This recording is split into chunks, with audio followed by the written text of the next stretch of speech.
Death by socialism? How can I call this show that? To many people, socialism is just good, more fair, more equal than our ruthless system. The word socialist, after all, is derived from society. It suggests we're all in this together. Bernie Sanders calls himself a democratic socialist, and he almost won the Democratic nomination by promising socialist benefits. This campaign is about moving the United States toward universal health care. At this pro-Sanders event, his supporters carry red flags. Red, because that's the color of socialism and communism. Don't these people know history? The Soviet Union murdered millions of people. And look at what it's done to people. Look what socialism has done to people in Venezuela. 50 years ago, Venezuelans had the highest wages in South America. Then they elected Hugo Chavez. He said, we'll make it even better with socialism. American leftists were excited. A hack at Salon wrote about Hugo Chavez's economic miracle. But what really happened? These days, thousands of people wait in long lines to try to buy food. This line goes around the block and then back again. Some lines seem to stretch for miles.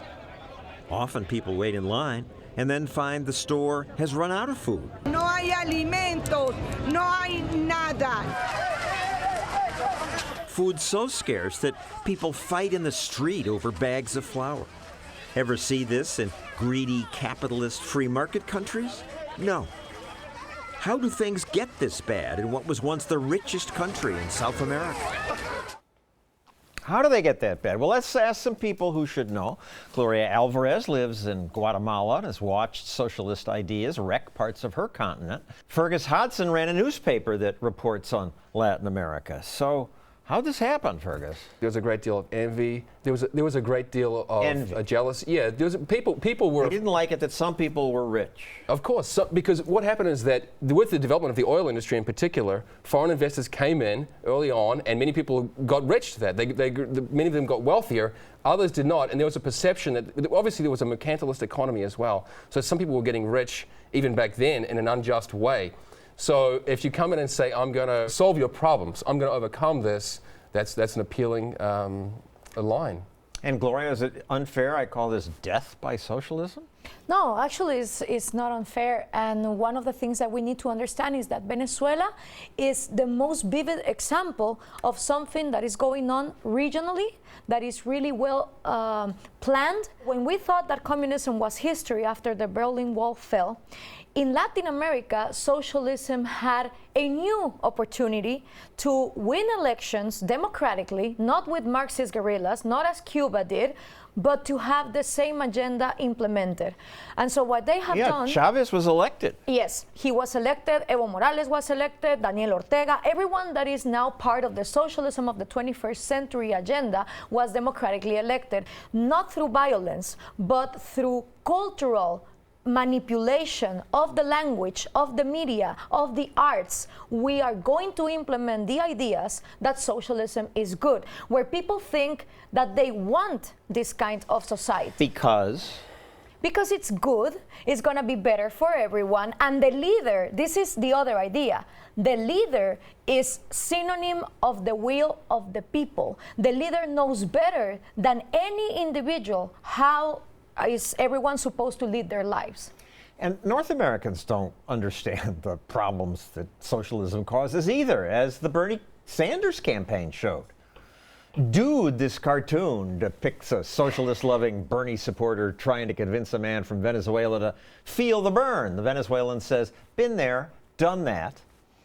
He's already been burned, and he's hungry. In Latin America, the government gives privileges to certain sectors, making the economy something only for the few. This creates resentment of the larger amounts of people, and this is when they go to some extreme. It's the same that happened in Germany after the crisis of the World War I. When Hitler said, this is the fault of the Jews, people say, okay, then we're going to elect you to change the situation. They blame free market as if we in Latin America have ever had free market, which is not the case. The capacity of the socialists to defend their position in the face of overwhelming evidence is actually impressive. So for example, they'll say we have shortages, that's because capitalists are hoarding. Well, if you put a price cap and say you have to sell everything way below cost, you're going to hoard things. You're not going to sell them, so and you can't the win. supermarkets won't carry it. The food goes. Of course not, yeah. It's not just that Venezuela's out of food and opportunity. People die there because there are no medicines. This girl's suffering because she doesn't have access to medicines she needs. Her hospital is even out of basic medical supplies like alcohol. As a result, it's mostly empty.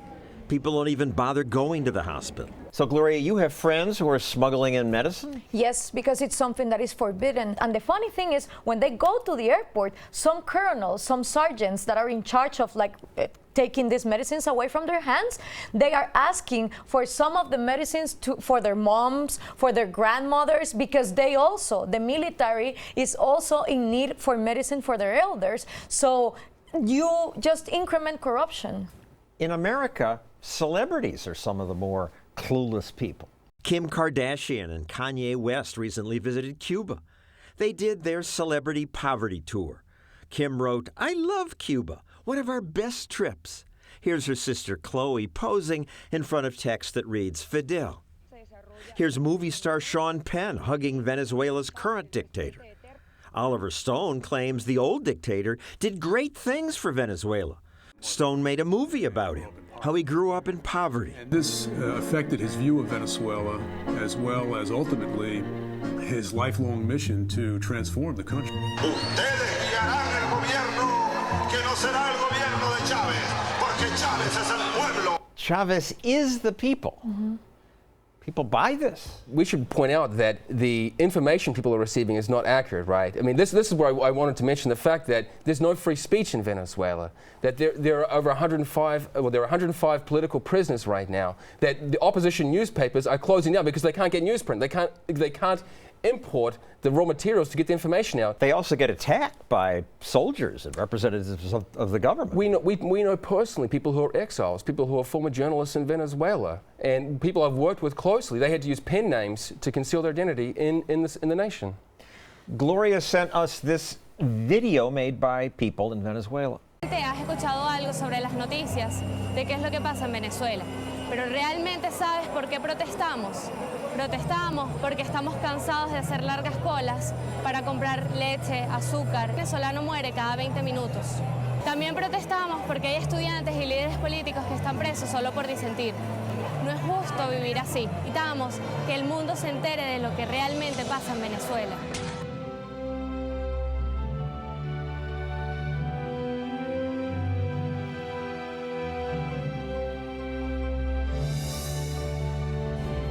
Aren't the people who took these pictures at risk for taking the pictures? Yes, absolutely. It is punished with jail if you try to film, for example, as I did, if they would have caught me because there are military personnel outside. So all these pictures you're taking secretly? Yes, you have to. Otherwise, you can end up in jail.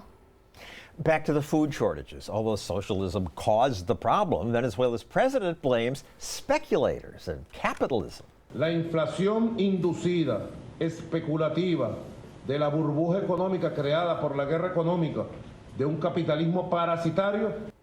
Parasitic capitalism is the problem. This is one of the most incoherent things about the regimes of the socialism of the 21st century. They tell people, listen, you're too weak, you're too dumb, I will take you out of poverty. But at the same time that they present themselves as the Messiah that will take you out of poverty, they tell you that being rich is being immoral, that being capitalistic is being immoral. How can you say that if someone starts producing, then you will punish them for being successful? But this is the essence. In this country, the Democrats have been saying that. Exactly. Maybe that was why they were voted out. I ask you on social media about similarities between America and socialist Venezuela, between Trump and Chavez.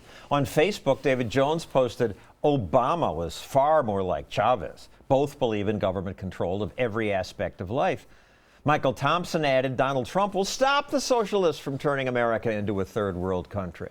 And Fergus, you like Trump, so you think he... Well, I don't think anyone thinks Trump is some kind of free market savior. Let's be clear about that. Right. My concern is with these comparisons to Hugo Chavez. Hugo Chavez was a military man. He led 2 coups, violent coups that led to the deaths of many people against his government.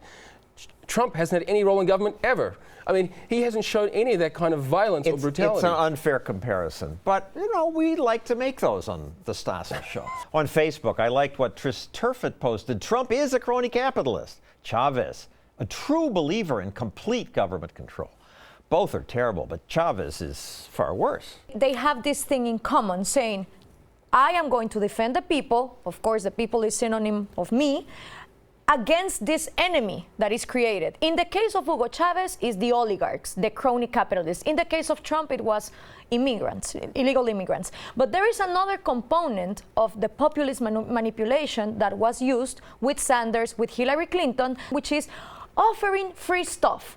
There is not such thing as a free lunch. And this is a message that you can also see with Chavez, But some people are so rich, and you can just take from them and give to the people in need. Yeah, you can do it. Actually, like, that's the redistribution that has taken Latin America into misery. But that doesn't mean it's for free. Someone pays the price. Why does it take us into misery? Why doesn't it just help the poor? Because when you distribute, what you do is you take what exists in a determined moment. From then on, there is no innovation. There's no creation. That's why Havana looks like a picture of 1959, because they distributed what was there available. But after that, there's no more creation. Later in the show, we'll look at more similarities between Donald Trump and socialist dictators. Maybe we'll be unfair. All right. Gloria and Fergus, thank you both for joining us. Thank you, John. Good luck fighting for freedom.